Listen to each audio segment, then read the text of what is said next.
But there are people, you see, who will say, if you want the press off your back, then just be quiet, but go away. We talked about that last week, didn't we, Fiona? I was quiet for a year. I didn't say a word, but I had 4,000 articles written about me. All I did was go to a supermarket or try and play in the park with my daughter and remain absolutely silent.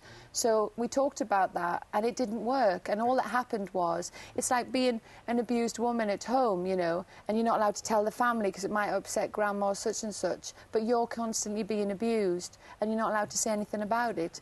So I knew the papers would go to town on me. Of course they would. I was saying, you know, just boycott, you know, the Sun in particularly for the lies and don't be duped anymore.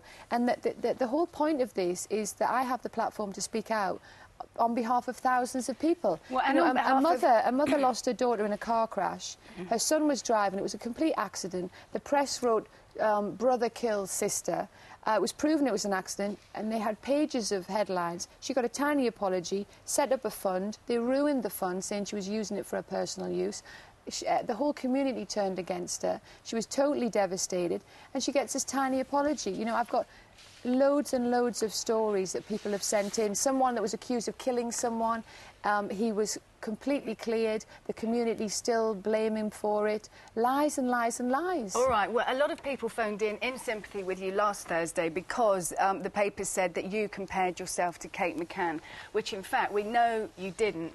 And we actually had an email from Madeleine McCann's grandmother, Susan Healy, praising you for standing up and saying thank you for supporting Kate and Jerry. She says Kate and Jerry are the most dedicated... I can't imagine what they're going through, and that's really, really kind of her, and I never would compare myself in that situation. Nobody can ever imagine what they're going through, and one day when they can have the freedom to tell their story, then I'm sure that will be very cathartic and healing for them as well. What does this all mean for you personally, though, Heather? Is it not going to make your dealings with Paul a bit more difficult if you do keep speaking out? Well, I'm not speaking about Paul anymore. I just responded to questions that were put to me that were complete lies. I am very much protecting Paul with everything that I have, you know, but I had to protect myself, and when my daughter grows up, she's not going to read a one-sided story and say, Mum, why didn't you try and protect yourself? People will be sitting at home saying, how can you say you're protecting him when, by coming and talking about him, as you did last week particularly, it seems that you're doing the exact opposite. You're kind of showing him and showing other people that the relationship wasn't just one-sided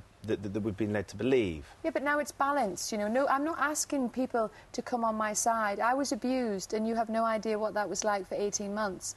The media were fed by a particular party, and I've said I'm not having this anymore. Now that party is backing right off, and there is some calm and peace in our lives. Okay. But has he tried to gag you, as the press is saying? I can't go into whether he's tried to gag me.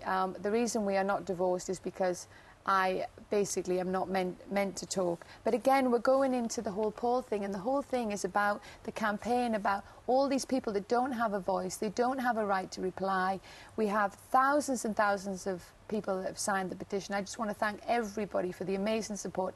I had a little girl come on the train. They said, Heather flies off to America. I never flew to America. I did a few satellite interviews to clear things up, and then I took my daughter to Disneyland in Paris. And you had a standing ovation on the train, didn't you? It was amazing. I was like, I can't believe it. There's so many. It's heartwarming to feel and see that there are so many like-minded people who want to be told the truth, who don't want dishonest journalism. A little girl came up to me and said, you made me cry last week, and I felt really bad. I said, I didn't want to make you cry.